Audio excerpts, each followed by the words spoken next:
Alrighty. Just want to talk about something here that I've had on my mind for a little while. It's sort of obvious to a number of you guys. So it mightn't really come as much of a surprise, but in all of that, I just want to relay my thoughts on it. And yeah, it's strange to say the least. Very strange. The subject I'll be pondering is, why the hell does Rosie O'Kelly stand by Zia Marshall Camel, whatever his fucking name is? What's the point?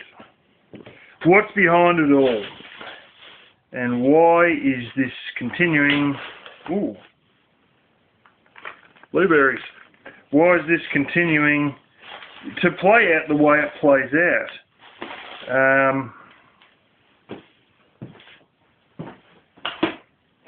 You know, Coates can't work it out. And you look at old Coates there, like he's a good guy and all. I wouldn't say he's the brightest friggin' spark. You know, I've seen times there where he's running his furnace, and then to run the fan that, you know, circulates the hot air, he runs his generator.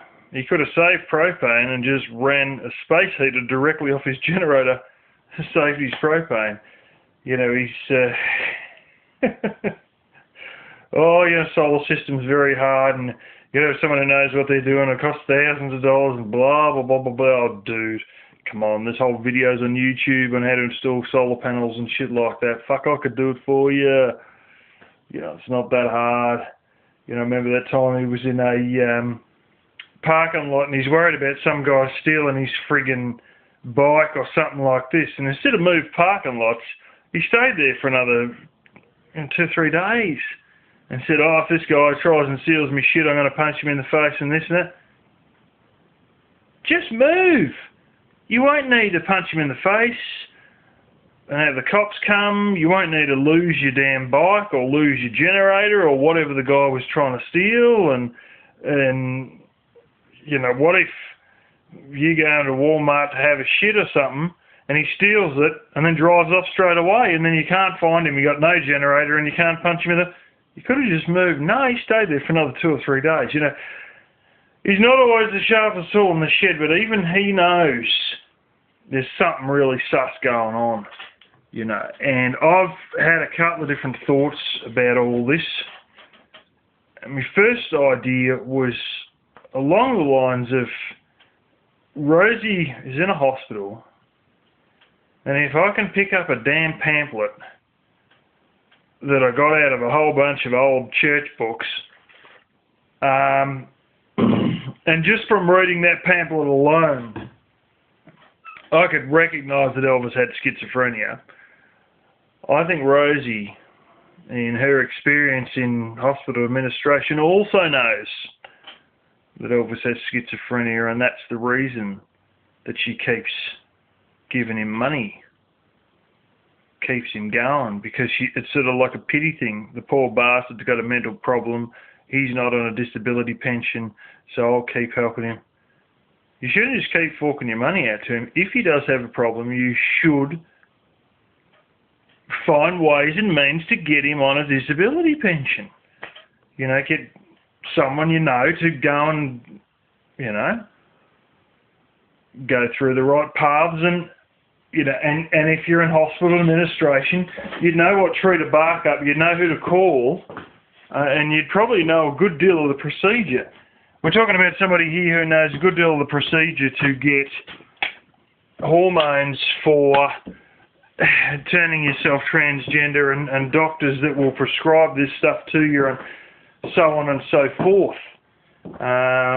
They certainly know their way around getting a lot of medical stuff in regards to transgender, and you can't tell me Rosie doesn't know how to get him onto a disability pension because while there's fakers out there, if this guy legitimately has schizophrenia, well, he probably should legitimately be receiving disability.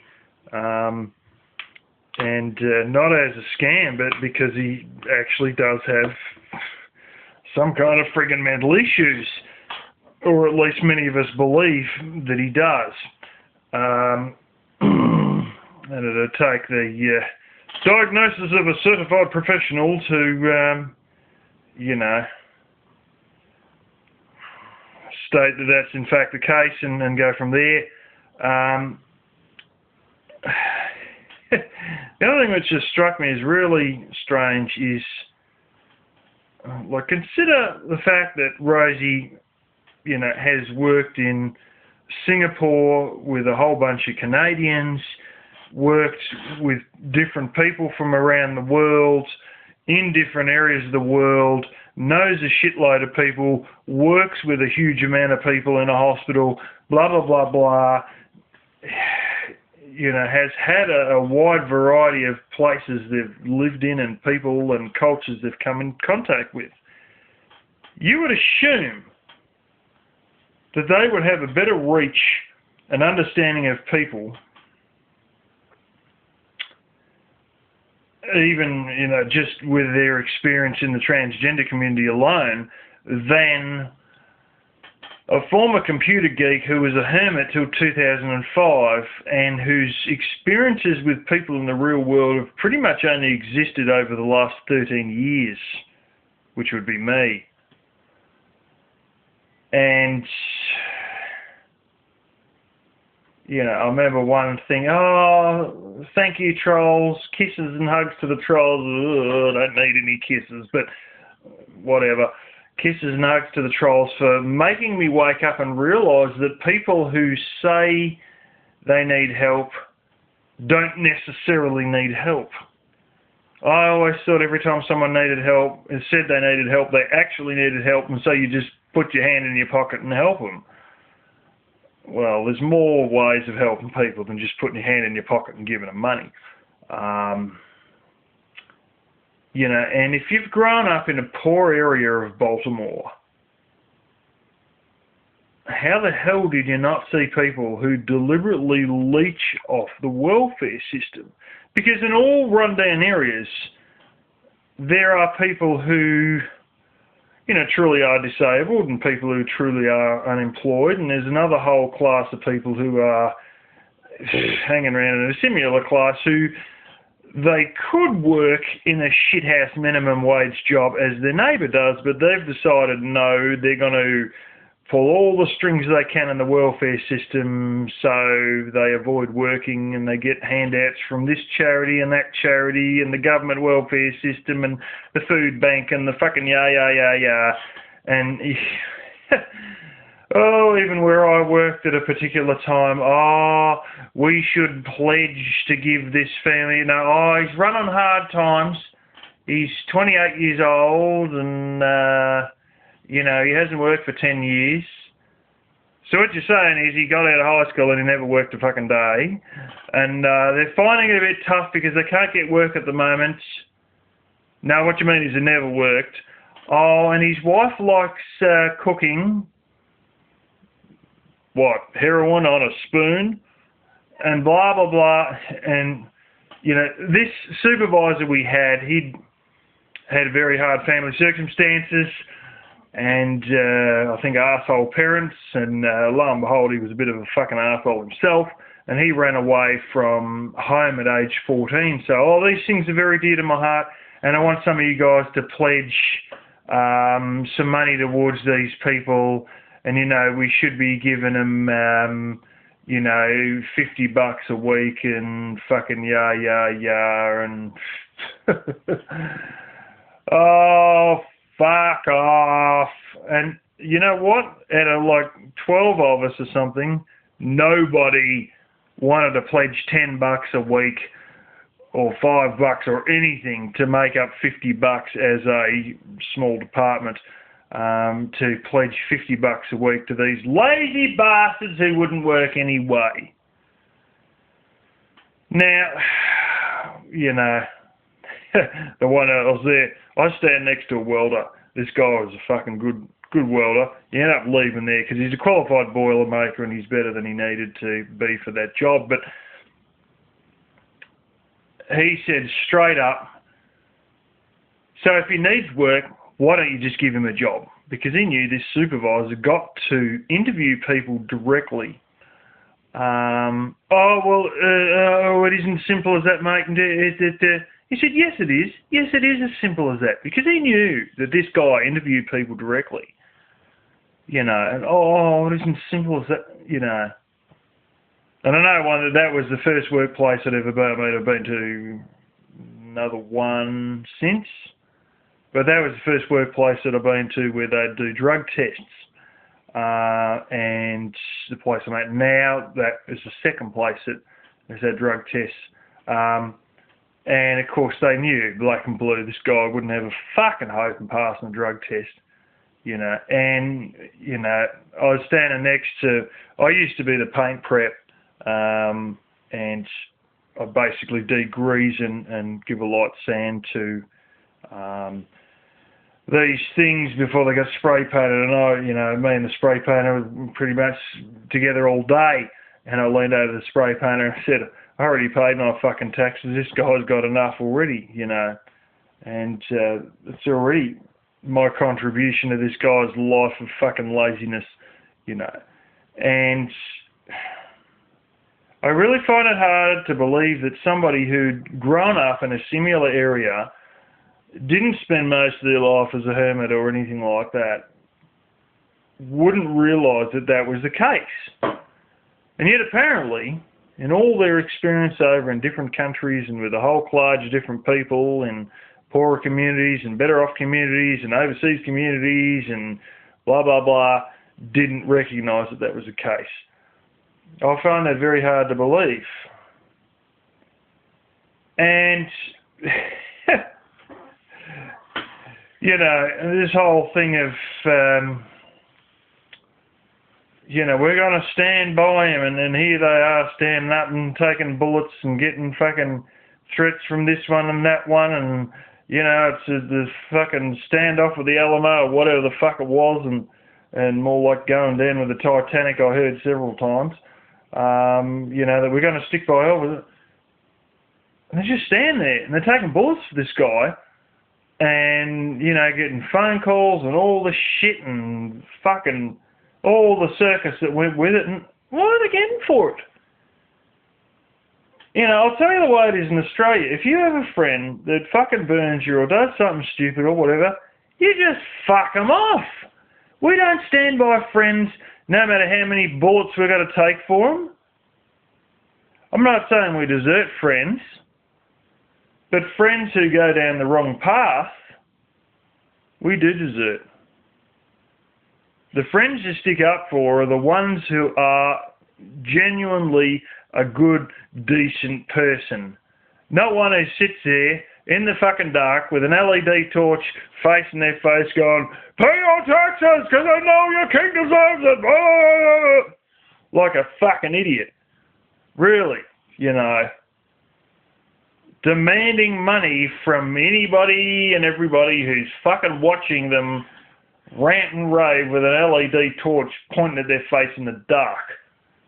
Holy shit.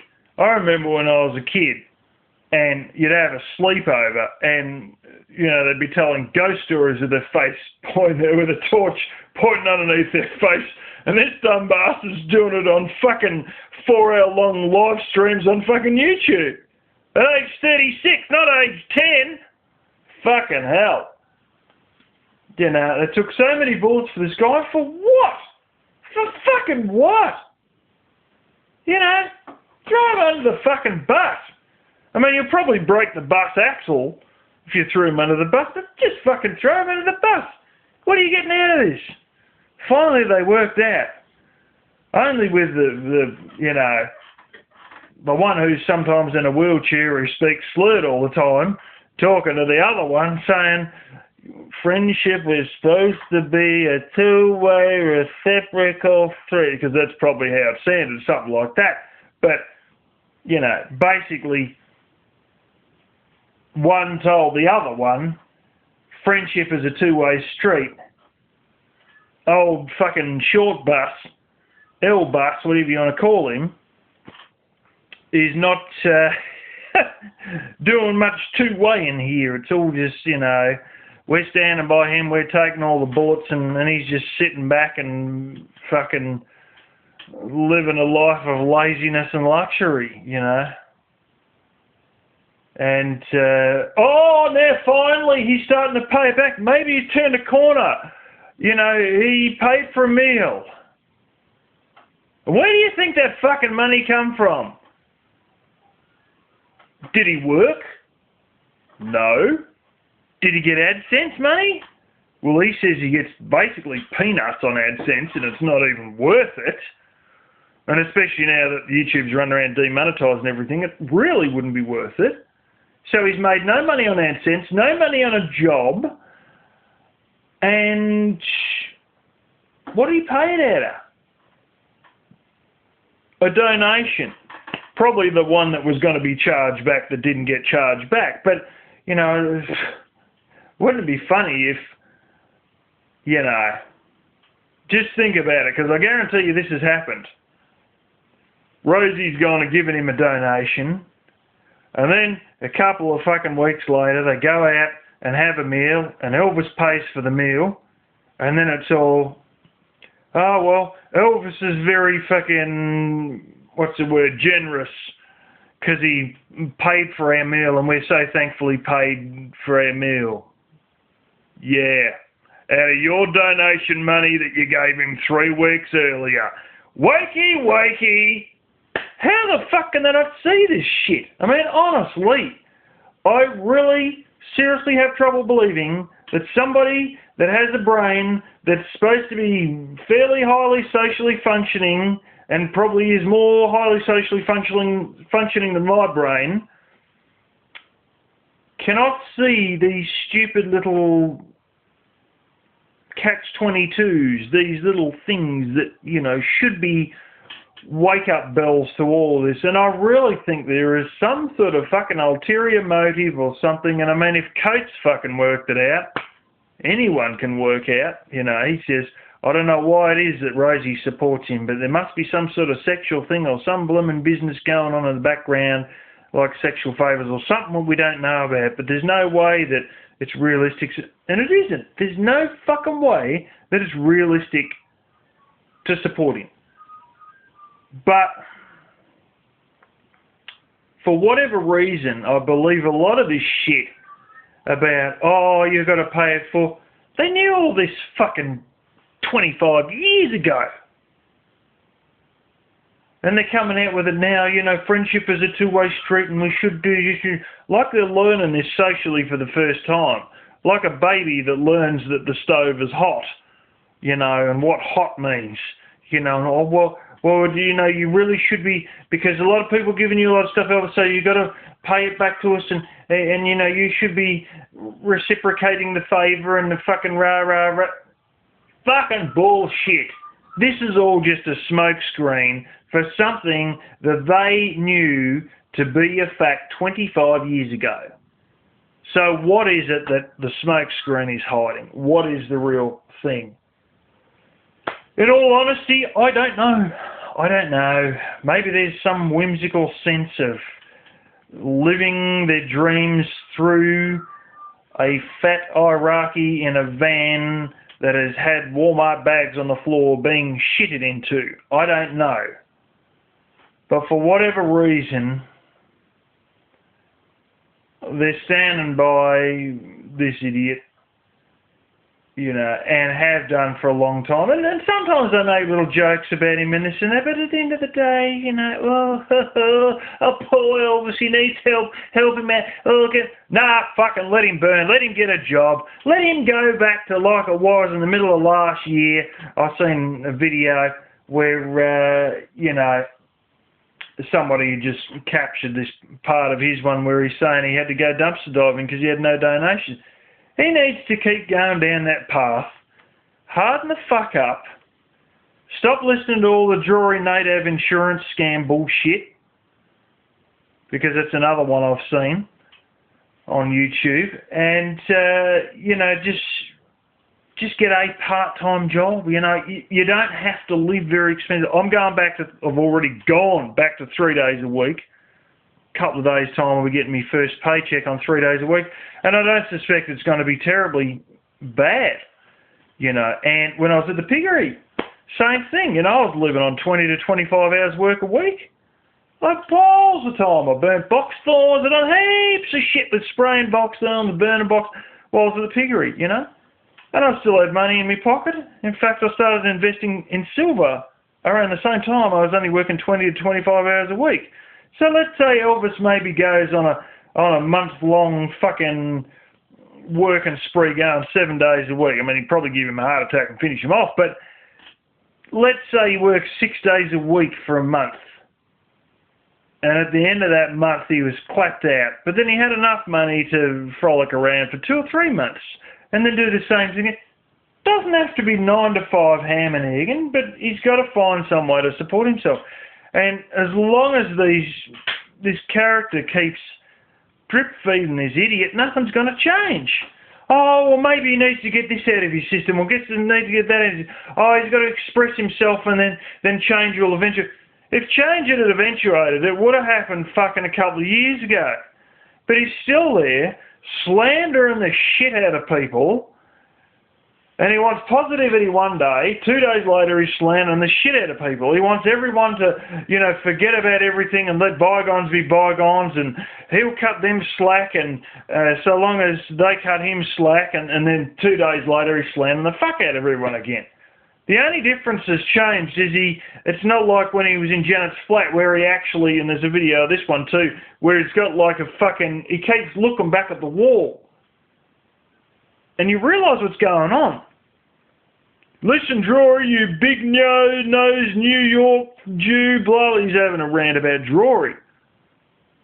And what he's actually doing is he's got a script written on the fucking wall, probably thumbtacked to the wall, and when he keeps looking to the right, he's reading off his fucking script. The only difference has changed is now that when he has a rant, he doesn't have a fucking script. He just does it all off the top of his head. But then if you watch all these rants, I was fucking watching them a year ago. They're all no different from the next. He's telling Coates he should do this for content and should do that. It's going to blah, blah, blah, blah, blah. People want to see this. People want to... And what is he doing? None of what he suggests Coates should do that he says that he would like to see and other people would like to see. Well, it's funny that, because you whinging Coates ain't doing it, and you ain't doing it yourself. Except that time where you went down to the beach and said this is quality content 32 times in 6 minutes. But anyway, I can't understand why he likes Trump because,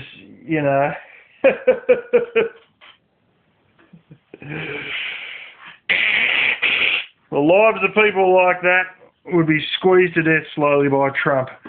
There's too many easy jobs out there. The food stamps are getting cut off. Getting the squeeze. Still likes Trump.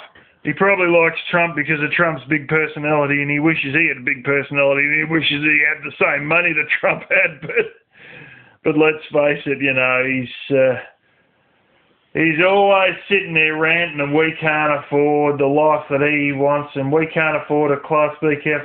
Fuck off, dude. I could afford a couple of the damn things. In fact, I calculated the other day that if I just calculated accommodation costs alone, I could live for around 7 years in Samoa off the money I've got. And the truth of the matter is, food costs and a couple other, it might be 5 years, 4 years at the worst. I only get to eat fucking tuna and lobster every fucking day, but I could live for 4 years off the cash I've got right now. And so what were you saying again about wanting to live a life of laziness and luxury? Because I wouldn't need e-begging that whole 4 years. I'd just be over there. Just be fucking doing whatever. throwing coconuts off the roof of fucking hotels at people or whatever I fucking want to do. I wouldn't be doing that, but I'd probably be making a fucking black girl pregnant, to be quite honest. But anyway, that's just my little rant for today.